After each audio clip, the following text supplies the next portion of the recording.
mbokki Sénégal man Ahmadou Diop seen fidèle chroniqueur hebdomadaire ak seen serviteur mooy waxtaan ak yéen ci sunu waxtaan wi ñu tuddee xew-xew réew mi nga xam ne maa ngi leen ko fas yéene defal talaata bu nekk bu ma fi yàlla bàyyee bu leen fi yàlla bàyyee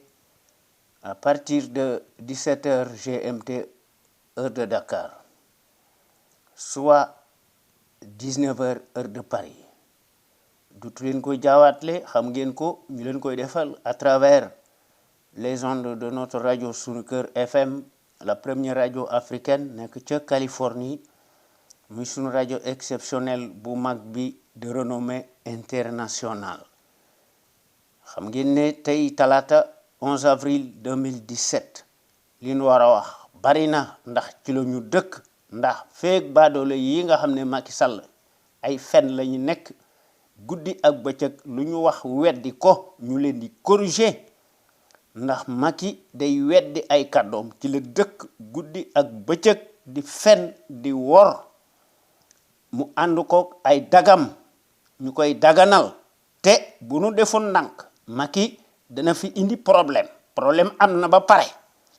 parce que Macky respecté wu mukk ay kàddoom dige yépp la weddi waaye depuis 5 ans Macky day latoo ci la menace terroriste te bu ñu defoon ndànk Macky dana fi indi musiba ci sunu réew mi ndax Macky dafa mel ni que bëggul jàmm ci sunu réew mi ndax Macky day jafanduku ci la thématique terroriste supposé alors que terrorisme mësta am ci Sénégal Macky daf koy def pour mu mën a garder le pouvoir et confisquer la démocratie baadoolo yi ak workat yi ci loolu la ñu nekk waaye comme d'habitude bala ñuy tàmbali sunu waxtaan wi yéen waa Sénégal ak sénégalais ak sénégalaises yi nekk ca biir réew ma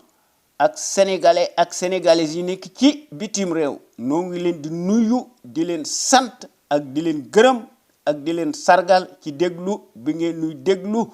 amul leen moroom gàcce ngalama yéen waa Sénégal noo ngi sant aussi nos fidèles auditeurs ak auditrices yi góor ak jigéen nga xam ne fàttewuñu kenn te noo ngi remercier aussi ñépp surtout les intervenants yi nga xam ne ñooy intervenir directement ci sun rajo bi kenn demuñu des ndax seeni kàddu dañ koy wax ci kaw nga xam ne jàngkat yu mag lañu dañuy def des analyses pertinentes sur la chose publique ndax dañoo bëgg su réew mi jëm ci kanam ndax ci loolu la ñu mas a nekk ndax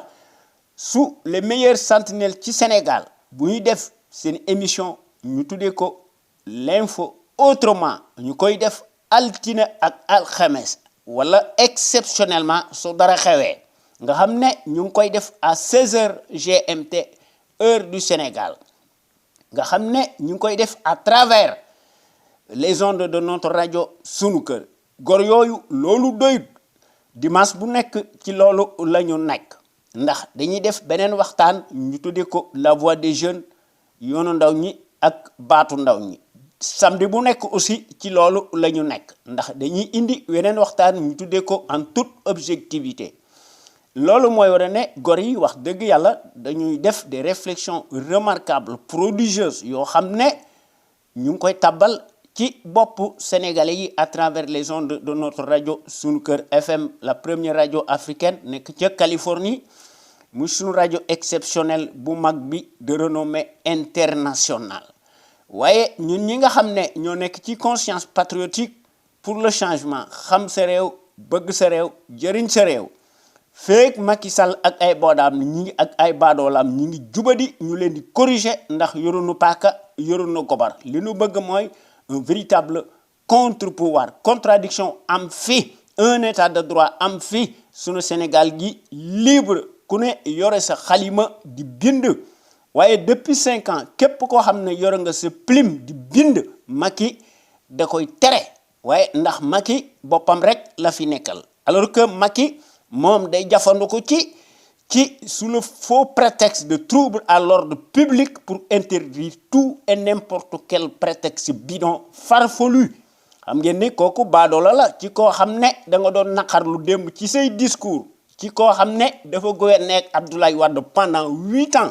ndax Abdoulaye Wade daf ko jig waaye Macky Sall jigunu ndax Macky dafa sàcc ay milliards ba pare ne dafa nekk victime te mësta nekk victime loolu moo tax wax dëgg yàlla nu tumuranke loolu tax na ba nga xam ne ab dëkk bala nga fal nit da nga koy xam mooy kan nga seet ko ba xam bu baax waaye doo telli yore na ay sabaram ak ay milliardam ak ay otam ak wala ay gros bolidem nga koy fal loolu ay fen la ndax kooku c'est l'argent qui fait sa loi te loolu nekkut l'expression du peuple par le peuple et pour le peuple ndax sans la liberté on ne peut rien construire de solide ni de bon ndax ñun ñi nga xam ne ñoo nekk ci CPC loolu ànduñu ci ndax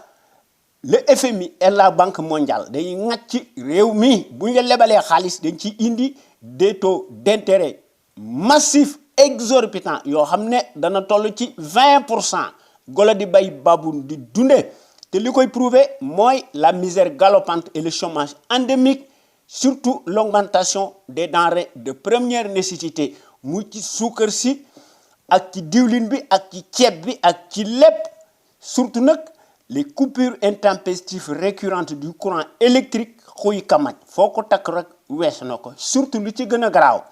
les factures de complaisance et le manque d'eau potable nga xam ne finalement day constituer une menace réelle pour la santé des populations ndax ku mënta lijjanti say courant boo ne da ngay tabax un plan Sénégal émergent loolu ay kàcc la ndax mbir mi c'est une question de sécurité publique waaye li nga xam ne moom lañ fi gis depuis juróomi at l'émergence coloniale en puissance en continu ndax ku mënta lijjanti say télécommunication extérieur di ko jàllale ndax loo wax guddi loo wax bëccëg extérieur da koy xam te kooku indignité la ndax insécurité la ndax pays yi nga xam ne dañoo yilif seen bopp di def lépp ci seeni coobare bopp day nationaliser toutes les entreprises yi nga xam ne ñooy opérer ci seeni dëkk ak ci seeni ressources nga xam ne duñu tàggu kenn ndax ñoom dañuy lankandaare te dañoo am fayda te dañoo am fulla waaye ñun baadoola la ñu am un larbin lañ am un tonitruand moom lañu am nga xam ne dafa bëgg a diigal suñ réew mi ndax Macky fait corps et cause commune avec ses maîtres blancs ndax Macky day plomber l'avenir de notre Sénégal te gis nañ ko ci discours Macky Sall nga xam ne ci la dëkk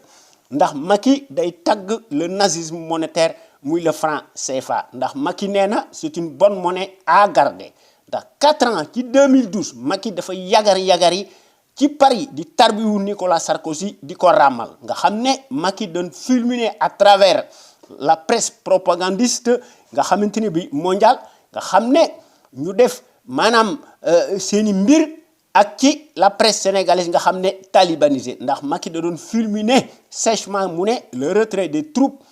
et bases militaires françaises relevait quelque peu d'un nationalisme mal placé dixit le même homme le même tyran nga xam ne lu mu la wax tey bu ëllëgee mu weddi ko kon Macky day def l'apologie coloniale nga xam ne Macky moo nekk l'envoyé spécial colonial attitré et accrédité à Dakar te loolu wax dëgg yàlla noo ngi koy ñaawlu ndax Macky day def xaj ak seen di gënalaate di seet ñi muy tëj ak ñi du tëj ndax Macky bés bu yàlla sàkk day def des violations en continu des droits inaliénables contre les Sénégalais loolu moo wane ne depuis 5 ans un régime de foutoir calamiteux ethnique ségrégationniste d'apartheid totalement illégal et illégitime te Macky ci législative en perspective yii parodie électorale la ndax Macky daf koy def ci mbënn mi saay noonu ngay defee kon Macky bëggut suñ réew mi ndax li nga xam ne kenn waru ko xoomtoo fen ci Macky Sall la fekk baax te loolu dafa nekk une incongruité qui relève d'une anomalie pathologique inguérissable boo xam ne mooy koy poursuivre dans son existence ndax Macky ci loolu la nekkut ci leneen li koy prouver mooy la singularité du paysage de l'échiquier politique sénégalais nga xam ne finalement dañuy saaga réew mi sénégalais yépp la ñuy saaga li koy prouver mooy seeni platitude manifeste ndax musuñu nekk ay intellectuel ndax intellectuel leneen la li nga xam ne daal moom lañ fi gis ñoom dañoo nekk des symboles yoo xam ne ci seeni tartufferie ci la ñu nekk ndax seeni promotion sociale dong la ñuy defaan ndax seen njariñu bopp rek lañ ci la ñu nekk nekkuñu ci li nga xam ne moom la réew mi bëgg te ñu ngi koy def ci seeni immoralité de bas étage nga xam ne ci saaga tey su ëllëgee bu fala ñu ànd ak moom ndax dañuy changer de façon constante seeni trajectoire en fonction des rétributions financières selon la météo du moment nga xam ne dañuy yalwaan di yore seeni këll xam ngeen ne ñooñu ay woorkat lañu ndax li nga xam ne moo fi nekk depuis 5 ans li nga xam ne daal moom lañ fa gis la horde cartélisée des chiffonniers te loolu wax dëgg yàlla kenn mënu koo weddi ndax magistère bancal lañ fa gis aux histoires carambouilleuses nga xam ne des nominations hystériques taillées sur mesure boo xam ne finalement foo ko takk rek weesu na ko ndax Macky dafa nommé un village entier yoo xam ne les mêmes patronymes particuliers noonu ñooñu rek la ñuy takkal ndombay tànk di leen gratifier mel ni ñoom rek ñoo fi am xam-xam te loolu maanaam mbir mi c'est une sarabande familiale mafieuse fétichiste ethnique ségrégationniste d'apartheid à la Macky Sallienne kon Macky Sall mu nekk l'éternel talon d'Achille contre la démocratie te loolu wax dëgg yàlla il faut que ñu jëlee ko fi il faut que ñu saafara ko ndax il faut que ñu indi fi l'éthique ak l'équité boo xam ne moo ñuy war a servir de rigueur et de socle fondamental ñu jëfandiku ci suñuy valeur essentielle historique ak ci suñuy civilisation ñun ñi nga xam ne ñoo nekk ci CPC ci loolu la ñu mas a ànd ndax Macky dafay diggeewoon digge yu rëy mu ne day def rupture lépp leer nga xam ne dégg nañ ko ci ay discours am ndax Macky doon wax ne buñ ko falee président de la République de summi casquette secrétaire général de son propre parti waaye fedd na lépp kon dafa fen li ci gën a garaaw mooy Macky doon wax ne buñ ko falee président de la République day appliquer systématiquement sans condition les conclusions des assises nationales te gis nañ ko ci scénario bi ndax Macky dafa wax ne day seet li nga xam ne baax na ci moom waaye li nga xam ne baaxul ci Sénégal yi defu ko kon kooku boppam rek la fi nekkal te gis nañ ko ci les parodies référendaires ci mars 2016 kon Macky impunité lay def nga xam ne le statut du président de l'impunité maanaam dafa nekk une impunité voilà l'immunité du président de la République dafa nekk une impunité ndax Macky day abuser dangereusement de l'article 80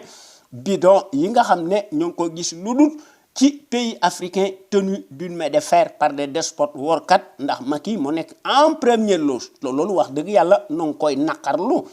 waaye ñun ñi nga xam ne ñoo nekk ci conscience patriotique pour le changement au Sénégal xam sa réew bëgg sa réew jëriñ sa réew ñun noo ngi dingat la gestion népotique et gabégique du Sénégal par un parti politique une coalition de partis et une famille te noo ngi dingat aussi bu baax di ko wax ci kaw sénégalais yépp dégg ko ndax noo ngi dingat l'accaparement des ressources du Sénégal par une seule famille paresseuse ak son clan yoo xam ne Macky da leen a jox des postes de haute stratégie yoo xam ne finalement mbirum corporatisme la ethnique sans éthique ni équité Macky jox leen ko dans les structures de l'État de haut niveau tax kooku xam ngeen ne mbirum wor la mbirum saay-saay la mbirum goreedi la mbirum pàccoo la kon yéen waa Sénégal wax dëgg yàlla ak sénégalais yépp ñoo ngi leen di ñaan ngeen di ñëw di fraterniser ci conscience patriotique pour le changement xam sa réew bëgg sa réew jëriñ sa réew Pastef moo fi manqué ñun ñëpp ñu àndandoo fexe ba liggéey suñ réew mi ñu seet ñu def ba nga xam ne ñi bëgg réew mi ñoo ëpp foofu ñu koy wor ndax wax dëgg yàlla il faut que ñu changer ndax suñu Sénégal gi moo ciy gagné en tout cas loolu mooy suñu conviction ndax quand nous voulons nous pouvons changer dans le sens des progrès immenses exponentiels ndax ensemble tout est possible ndax toutes les ressources humaines mi ngi fii ndax CPC bokk nañ ci l'étendard porte-drapeau yi nga xam ne wax dëgg yàlla dañoo bëgg a fexe ba ñu changer dans le sens du progrès sunu réew mi comme ni ko nation émergente yi defee ndax dëgg mënta nekk ay fen ndax li nga xam ne moo ne ci sunu Sénégal gii su fi rajo sunu kër amutoon àdduna tukki ndax dëkk ba ku fa wax dëgg Macky Sall tëj la ci kaso bi alors que les politicards yi nga xam ne ñoo koy sukkal di ko raamal di ko tarbi kooku sàcckat bu mag la loolu moo tax wax dëgg yàlla nu alko kon fu ngeen mën a nekk ci àdduna bi yéen góor yi ñoo ngi leen di ñaan ngeen di bokk ci waxtaan wi nga xam ne wala ngeen di déglu góor yi nga xam ne ñoo def un décryptage massif sur la chose publique ndax ku yoro sa kër kenn du la wax dara ndax notre rajo sunu kër moo nekk la première radio africaine nekk ca Californie la plus populaire bi nga xam ne wax dëgg yàlla moo nekk l'éternelle cheville ouvrière des sentinelles sénégalaises aux vérités implacables, aux bras d'acier inachetables et qui font constamment preuve d'analyse pertinente sans complaisance, ne souffrant d'aucune ambiguïté sur la chose publique au Sénégal ndax bu yàlla sàkk wax ji day bari ndax l'actualité politique day abondante day débordante ba nga xam ne doo xam fan ngay commencer ak fan ngay teeral te loolu wax dëgg yàlla noo ngi koy naqarlu en tout cas li nga xam ne daal moo ci nekk nanu fexe ba uniru rassembler autant de patriotes sénégalais autour de Neyal Kema. Pour cela nag il faut que ñu indi ci une détermination indi ci patriotisme indi ci civisme intelligence bu mat sëkk ñun ñëpp ñu bay ci suñu waar ci tool bi ñun ñëpp ñu indi ci suñuy ténacité boo xam ne dañ koy def par un sursaut national ñu indi ci démocratie participative li nga xam ne mënta ñàkk nga xam ne mooy la clé de voûte muy la volonté politique de chaque sénégalais et sénégalaise nga xam ne suñu Sénégal gi mën a nekk le phare de la démocratie plein développement économique politique militaire financier am fi ñëpp di liggéey wér-gu-yaram am fi sunu Sénégal gi sunu armée bi mën a aar ay marchandises am ak ay frontières am ndax ku lay dimbali day ëmb sa sangal te gis nañ ko ci Mali te loolu wax dëgg yàlla noo ngi koy naqarlu ndax jàngkat bi nga xam ne moo fi nekkoon muy Cheikh Anta Diop nga xam ne mu nekk ko la référence par excellence de l'homme noir da doon wax ne jënd seet leen science waaye classe bu Macky Sall gi ak ñeneen ñi nga xamante ne bii ne ak yeneen élite de pakatu yi seen yoon nekku ci loolu moo tax suñu tumuranke bi nekk fii nga xam ne dañuy jëggaani te ku lay dimbali day ëmb sa sangal li nga xam ne daal moom la ñu war a def te mënta ñàkk ndax dafa nekk une priorité absolue boo xam ne totalement légale et légitime. Il faut que nous réformions impérativement le régime présidentiel et le remplacer par un régime parlementaire. Ndax le régime présidentiel Senghor moo ko fi indi amul benn référendum boo xam ne gis nañ ko kooku totalitarisme la te kooku wax dëgg yàlla moo nuy tardel ndax mbirum président de la République mbirum monarchie la c'est tout waaye ñoom seen yoon nekku ci ndax il faut que ñu tabaxaat suñu dëkk bi ñu indi fi des principes démocratiques et des institutions fortes inviolables respectées par l'ensemble des patriotes sénégalais imbus de la fibre d'honneur ndax bonne gouvernance am fi un état de droit am fi ndax nu fexe ba nga xam ne sunu Sénégal gi le président de la République duutoo mas a nekk le personnage central boo xam ne mooy buur mooy bumi mooy tëj mooy tijji mooy décider en lieu et place de tout le monde kooku tyrannie la kooku démocratie amu fi médiocrité moo fi nekk dictature moo fi nekk fendi dajale moo fi nekk affaire buur la te mbir mi sax bu ñu nekkoon ci buur kii nga xam ne moo nekk ci bopp réew mi bu ñëwoon pour nga nekk président de la République da ngay xare ba pare kooku yaakaar naa ne du postuler ndax loolu moo fi nekk te dëgg mënta nekk ay fen li nga xam ne daal moom la ñu war a def il faut que ñu teg ci suñu bopp réew mi de véritables sentinelles sénégalaises impartiales charismatiques dynamiques boo xam ne dañuy indi une impulsion boo xamante ne bi nécessaire boo xam ne ñu teg ci bopp réew mi ay gor ndax gor boo ko falee gor lay àndal te dañuy liggéey bu rëy waaye baadoola boo ko falee baadoola lay fal te gis nañ ko ci maanaam les postes de nomination nga xam ne Macky dafa nommé un village entier fàtte na Sénégalais yi kooku xam ngeen ne dafa bew te dafa fuuy te loolu na nga koy naqarlu pour cela nag il faut que nous rehaussions l'étendard de nos valeurs. Pour cela, nous devons nous inspirer et puiser dans le trésor inestimable de nos valeurs hommes d'honneur. Yoo xam ne wax dëgg yàlla dañoo bind bàyyi fi ndax jàngkat yu mag lañu ndax c'est de grands philosophes yoo xam ne dañoo maandu te dañoo war a jàngale seen xam-xam ci sunu université yi ak ci sunu collège yi ak ci sunu école primaire yi te il faut que wax dëgg yàlla ñu cultiver fi le civisme chez les populations ndax le civisme mu nekk le réflexe décent de tout citoyen responsable qui a sa place dans la société ndax le civisme implique le savoir-faire et la civilité lorsqu'il s'agit de la chose publique ndax en tant que citoyen à part entière soo amee ay droit da nga war am ay devoir waaye classe gu Macky Sall gi yaakaar nañ ne ay droit rek lañu am te gis nañ ko ci li nga xam ne Macky Sall ci la nekk waaye ñun ñi nga xam ne ñoo nekk ci conscience patriotique pour le changement xam sa réew bëgg sa réew jëriñ si yow loolu noo ngi koy naqarlu te ànduñu ci ndax wax dëgg yàlla ñun ñi nga xam ne ñoo nekk ci CPC bokk nañ ci l'avant-garde des consciences yi nga xam ne dañoo bëgg a yee nit ñi sur la chose publique ndax ku yore sa kër kenn du la wax dara ndax ci loolu noo ngi ciy def une vaste campagne de sensibilisation massive ndax ñu mën a yee nit ñi de façon que saa yu élection amee chaque sénégalais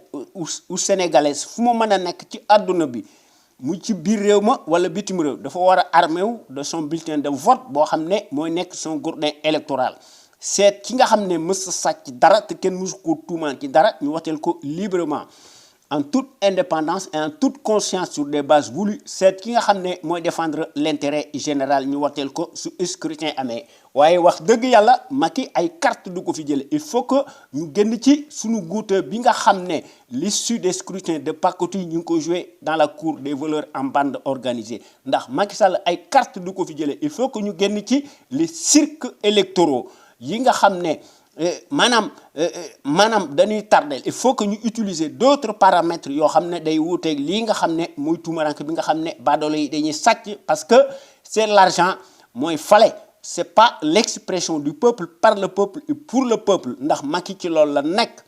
te loolu wax dëgg yàlla il faut que ñu jëlee ko loolu moo tax notre rajo sunu kër bi nga xam ne moo nekk ca Californie sunu rajo bi dafa am des qualités exceptionnelles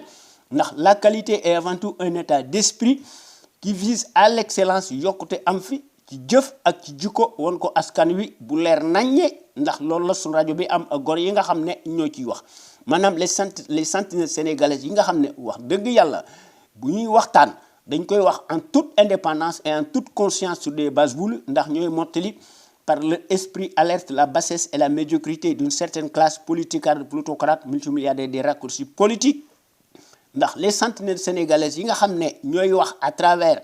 les ondes de notre rajo sunu kër ñoom ñëpp dañoo am une logique crédible nationaliste bien placée qu'elle distille dans les consciences sénégalaises pour que suñu réew mi aille de l'avant suñu Sénégal ki topp tànk yi nga xam ne ci la grande nation émergente ci la ñu nekkee nga xam ne ku leen tooñ ñu diggaale ko yow ba mu saf-sap ndax notre rajo sunu kër moo nekk la première rajo africaine nekk ca Californie ndax su rajo bi moo nekk le rempart de la démocratie réelle qui porte par excellence la marque du support médiatique sénégalais le plus libre pour son indépendance plausible par rapport à un exécutif corrompu, juge et parti, impulsif et qui dicte sa propre loi arbitraire au nom de la tyrannie pour faire taire toute voix discordante des opinions libres ndax sentinelles sénégalaises yi nga xam ne ñoo nekk ca ñooy wax ci seen rajo bi ndax ñoo nekk fi ñu nekk ñooy wax ci kaw et publiquement ce que les minables politicards pensent tout bas par leur insuffisance criarde ndax yaakaar nañ ne ku ci critiquer Macky Sall dut la sarax alors que ñoom dañuy yore seen i këll di tarbiwu di raamal Macky Sall kooku ñuy raamal di ko tarbiwu di ko porter allégeance sàcc bu mag la loolu moo tax wax dëgg yàlla nu tardé ndax gor yi nga xam ne ñoo nekk ci di wax ci suñ rajo bu mag bi muy les sentinelles sénégalais nekkuñu fi rek di ŋàññi wala di critiquer wala di sànni ay xeer ndax bis bu yàlla sàkk dañuy proposer des solutions concrètes ndax ñu mën fee créer un véritable Sénégal émergent totalement opposé à celui des menteries inflationnistes fascistes ndax wax dëgg yàlla loolu kenn mënu ko weddi ndax sentinelles sénégalaises yi nga xam ne ñoo nekk fi ñu nekk ñoom ci seen bopp amuñu benn complexe pour wax li nga xam ne moom la ñu xalaat ndax li ñu xalaat dañ ko wax ci kaw ñëpp dégg ko ndax ñoom ñëpp dañoo am un savoir-faire un savoir-être un savoir productif actif yoo xam ne kenn mënu ko weddi tey nag nañ wax ci Aliou Sall ak Cheikh Kanté nga xam ne finalement ñoom dañuy def le gala des sorciers de l'impunité finalement ñii nga xam ne ay jinne lañu muy Aliou Sall ak Cheikh Kanté dafa mel ni que dañuy ñeengo wala dañoo nekk ay njublan yoo xam ne di njuuj njaaj te dañuy luubal alalu suñ réew mi di ko sàcc wala di ci gere ndax ñu mën a siiw te li tax ñu koy def xam nañ ne dara du leen ci fekk ndax ki nga xam ne moom la ñuy liggéeyal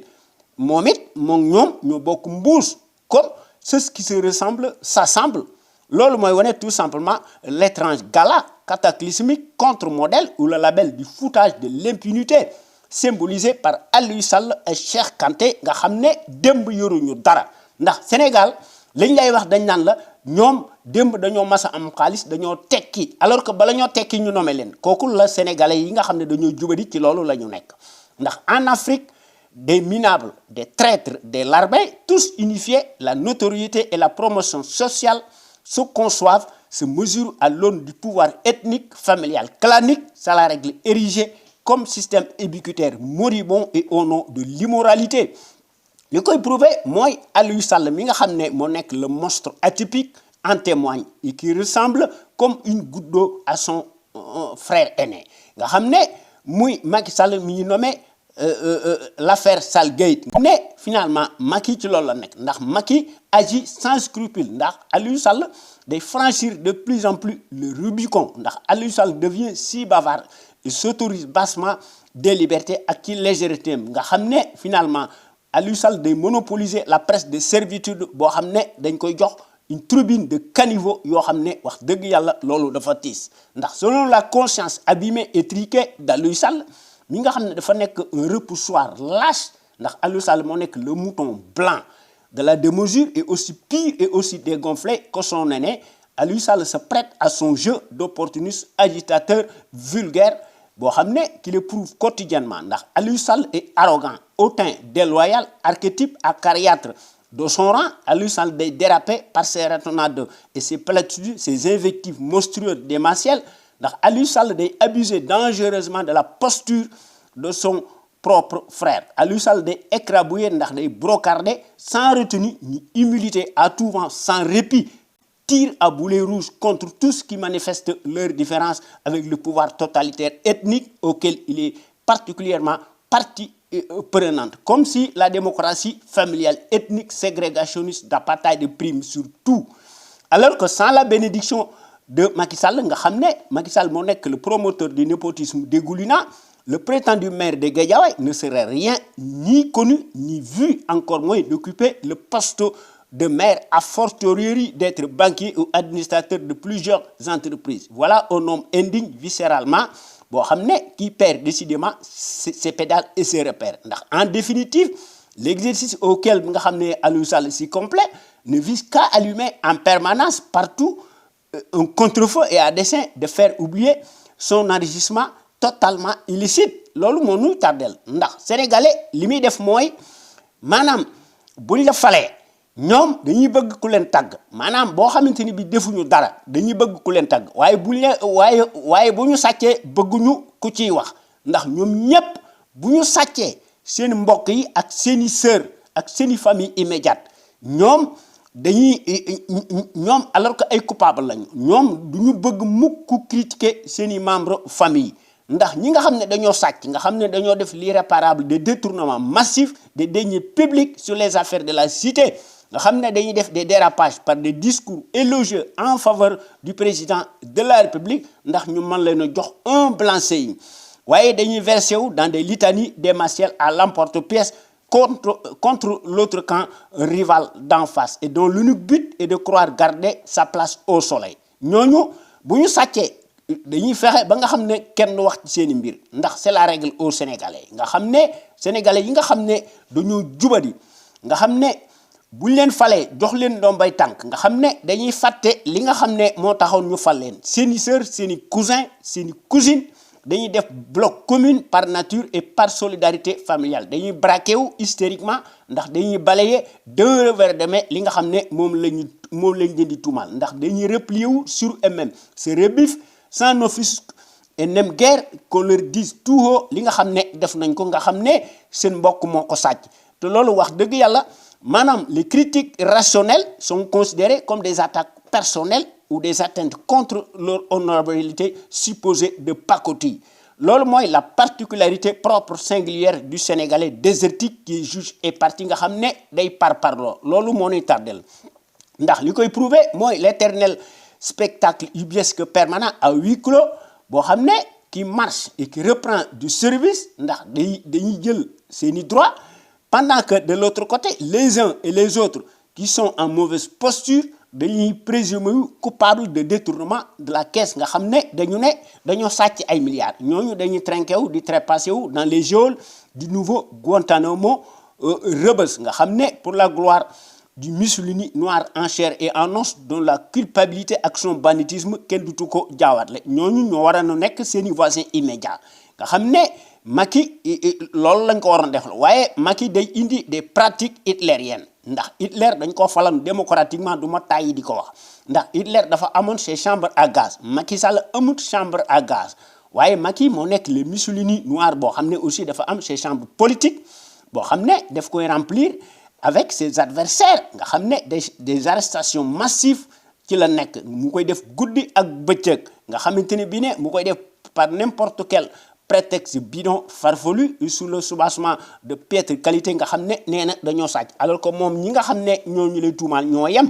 te loolu wax dëgg yàlla moom laa mas a martelé te moom laa mas a exprimé te moom laa mas a bind nga xam ne sous le magistère bancal du nègre de service nga xam ne tàlli ñaret la transhumance est source de trahison d'archaïsme de cannibalisme politique et d'anarchie des consciences abîmées ndax Macky ci loolu la nekk ndax Macky day utiliser des pratiques nga xam ne Goebbels bu ma la doon def ndax plus que Macky gën a fen plus c'est gros plus ça passe nga xamante ne bii la presse de carpe dañ koy trier au volet mooy daganal seen i ndëng te loolu moo tax wax dëgg yàlla nu tardé te loolu dañ ko war a saafara ndax preuve matérielle yi am nañ ko sur le terrain du crime li koy témoigner mooy li nga xam ne moom le journaliste d'investigation bu mag bi nga xam ne mooy le sénégalais Baba Aïdara nga xam ne ci loolu la doon wax nga xam ne dossier explosif le génne sur l'affaire Salgate Petrotim nga xam ne dossier boobu dafa impliqué ndax dafa éclabousser directement Macky Sall et son frangin muy Aliou Sall bi nga xam ne dañ ko jox 200 milliards muy Aliou Sall bi nga xam ne moo nekk le pitre nga xam ne scandale bu mag la ak l'affaire Diack nga xamante ne bii ne finalement li nga xam ne daal moom lañ fi gis un état mafieux familial ethnique ségrégationniste intégralement intégriste d'apartheid n'aurait pu tenir une seule minute de plus si nous étions dans un état de droit qui tourne à plein régime waaye sunu dëkk bi la servitude symbolisée par la justice alignée est indiscutablement synonyme de trahison et de banditisme suffocant nga xamante ni bii ne ci loolu la ñu nekk ndax tous ceux qui parlent écrivent dénoncent légitimement les restrictions des libertés fondamentales de conscience nga xam ne loolu moo nekk le premier droit de tout peuple libre souverain et indépendant nga xam ne dañ leen di séquestrer par n'importe quel motif bidon de jour comme de nuit waaye Macky day franchir de plus en plus des paliers yoo xamante ni bii ne foo ko takk rek wees nañ ko nga xam ne ay charrette d'arrestation moom lañ fi gis yoo xamante ni bi day corsé wu ba illaa yow ma dini finalement manes nañ ne le Rebeuss daal dafa nekk le symbole du Guantanamo te loolu wax dëgg yàlla moom lañ fa gis ndax les faits parlent d'eux-mêmes ndax les faits se corsent et se perlent de plus en plus nga xam ne finalement ci loolu la nekk te loolu wax dëgg yàlla kenn mënunoo weddi ndax li nga xam ne moom la ñuy fàtte scandale bu jeex beneen scandale nébuleux ñëw nga xam ne d'autres qui se cachent se succèdent sous le magistère calamiteux bu Macky Sall nga xam ne tout dépend ci gis-gisu des juges et des procureurs larbinisés tous assujettis ne travaillent que sur commande du chef de l'exécutif qui juge et partie ndax Macky Sall moo diligente tout ndax mooy cornaquer tout par derrière sans bruit et dans le secret des dieux ndax scandale yi dafa bari ba nga xam ne doo xam kenn mun koo compter yàlla rek moo ko mën a compter à l'infini ndax dañ ciy citer un seul qui relève d'un banditisme financier international de grande envergure boo xam ne finalement dafa nekk une gravité exceptionnelle boo xam ne dañ koy passer sous silence il s'agit bien entendu de l'affaire Abdoulaye Sylla un proche du couple présidentiel taqrib muy Mariam Faye ak Macky Sall nga xam ne finalement mbir moomu dafa nekk la face cachée de l'iceberg émergé d'un régime bancal nga xam ne gantérisme chaotique dont le misérabilisme dépasse largement ce que l'on peut penser ndax Abdoulaye Sylla est l'homme des scandales parmi tant d'autres à l'infini et à l'appel nga xam ne de quoi s'agit-il waaye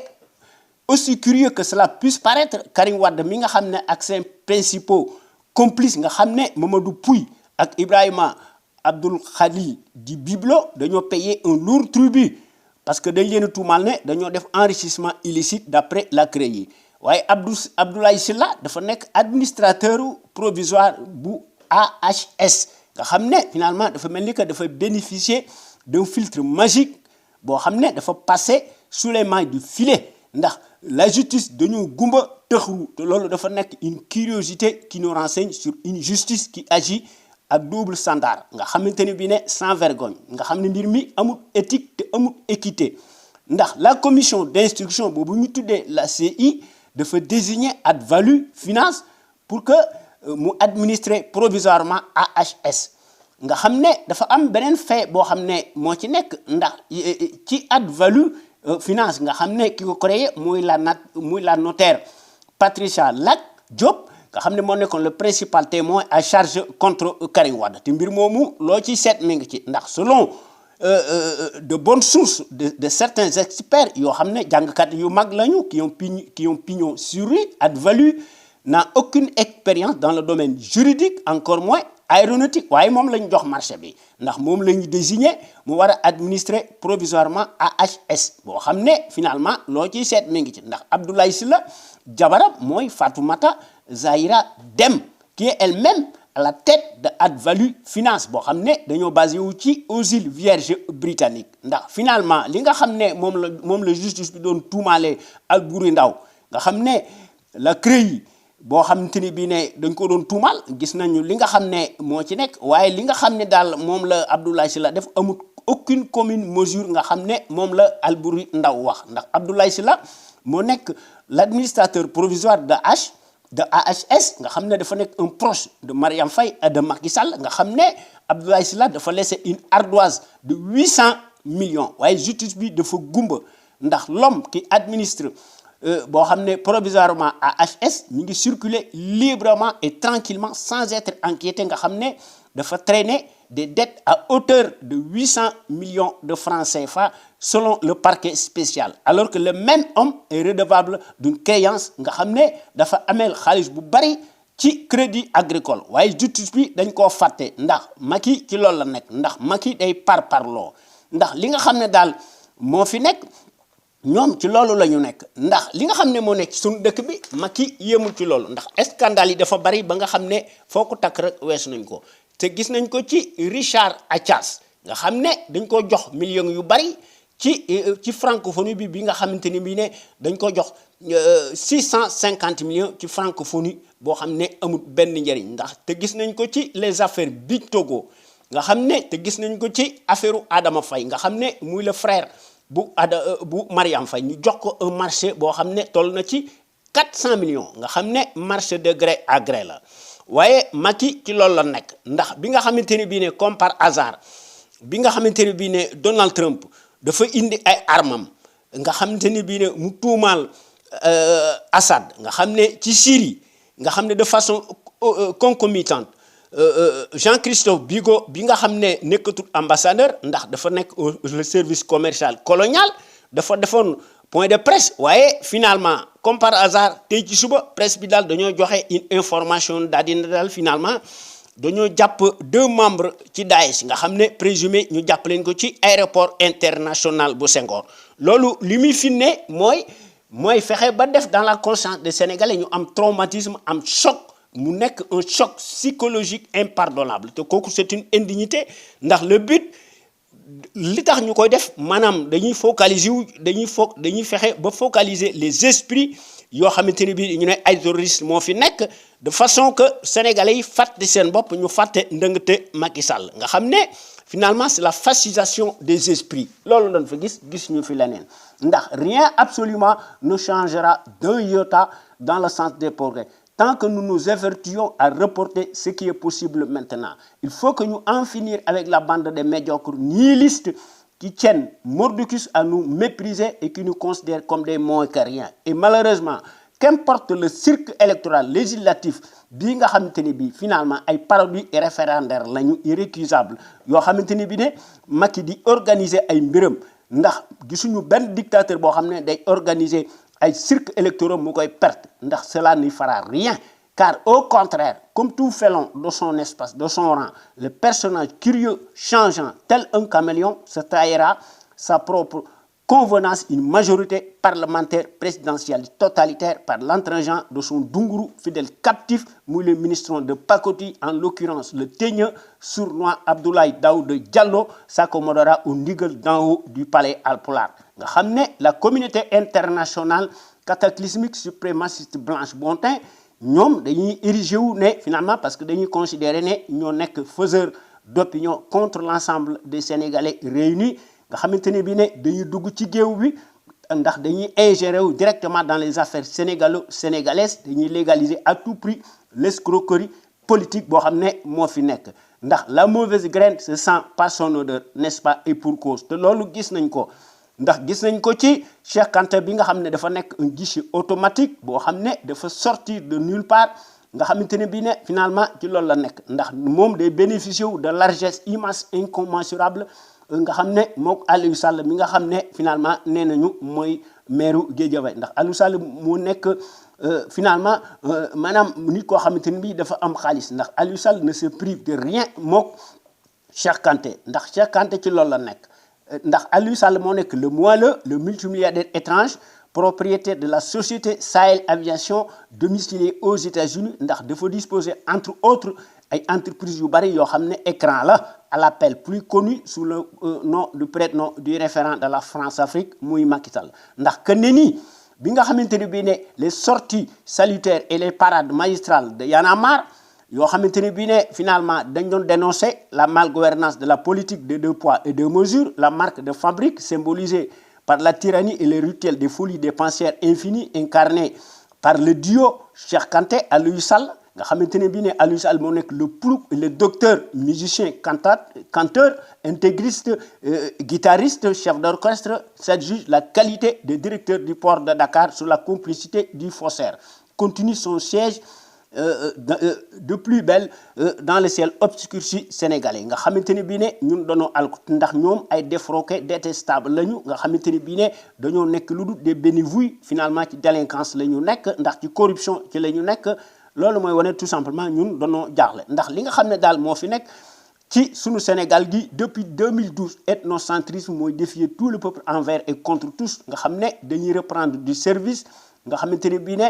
ci loolu la ñu nekk te kooku mbirum négationnisme la kooku c'est un affront boo xamante ne bii le pouvoir apocalyptique ci la ñu nekk ndax ñoom ci loolu la ñu nekk ndax corruption ci la ñu nekk ndax Macky lépp yaakaar na ne corruption la ndax gis nañ ko ci la rémunération des chefs de village bi nga xamante ne bii dafa nekk une corruption généralisée qui fait jaser tout le monde nga xam ne achat de conscience la loolu mooy wane tout simplement la gouvernance de Macky Sall boo xam ne finalement c'est un foutoir ndax tout est prétexte pour corrompre librement les bonnes consciences nga xam ne les bonnes causes ne peuvent servir les mauvaises raisons politiques comme arrière-plan nga xam ne Macky ci loolu la nekk ndax wax dëgg yàlla il faut que ñu tabaxaat suñu dëkk bi ndax en Afrique en particulier au Sénégal suñu Sénégal gi moo nekk le laboratoire des traîtres politicards fonctionnaires ndax la politique dañ koy concevoir dans le substrat des défroqués nga xam ne affaire politique nekkut un sacerdoce nekkut une morale nekkut une probité waaye promotion sociale c'est le cas du despote encombrant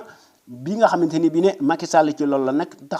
ndax loolu kenn mënu koo weddi ndax parodie référendaire moom leen fi gis nu fi leneen te bu ñu defu ndànk mbetteel dana ci am ndax ki koy prouver muy l'étrange prédigitateur Guissané addu kalpe Cheikh Kanté muy ak Aliou Sall nga xam ne ñoom dañoo am xaalis ndax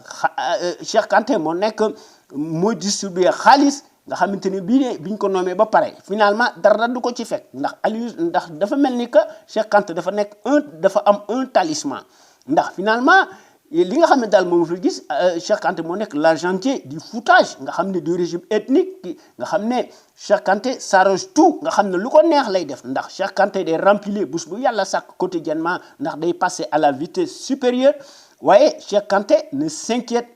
outre mesure nga xam ne bés bu yàlla sàkk da ciy indi des couches épaisses tordues sous la barbe et au nez des juges et des procureurs politicards mercenaires yoo xam ne dañuy transformé wu indignement nga xamante ne bii ne dañuy tëj seen gémmiñ di wane ne gisuñu dara te gis nañ ko ci meetingu Cheikh Kanté mi nga xam ne ci la dëkk fan la jëlee xaalisam maanaam di ger di sàcc alalu réew mi mu àndandoo ak Aliou Sall mi nga xam ne moo nekk le ridicule traître menteur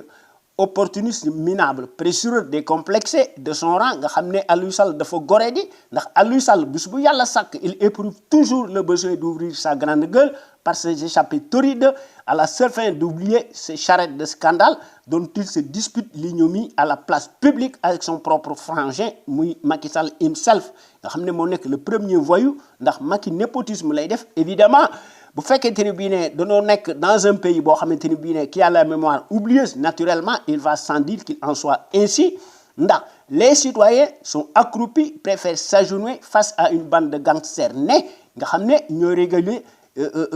leur propre loi tyrannique dëkk boobu wax dëgg yàlla mënta jëm kanam te nu ngi koy naqarlu bu baax di ko dingat ndax dëgg mënta nekk ay fen kon boo gaañi maa ngi leen di jox rendez-vous talaata bi ñëw mu fi yàlla bàyyee ci suñu waxtaan wi ñuy tuddee xew-xew réew mi nga xam ne góor ci wax dëgg gu wér peng la ñuy wax ndax décryptage massif yoo xam ne du ñu seet li nga xam ne moo neex Macky Sall ak ay boolal dëgg gu wér peng lañ koy wax te dañ ci def des analyses pertinentes yoo xam ne wax dëgg yàlla loolu moo baax ci ay góor ndax góor yi ciy wax dëgg gu wér peng lañ ciy wax à travers notre rajo Sunu Kër FM la première radio africaine nekk ca Californie muy suñu rajo exceptionnelle bu mag bi de renommée internationale nga xam ne moo nekk la rajo panafricaine nga xam ne de classe exceptionnelle merci jërëjëf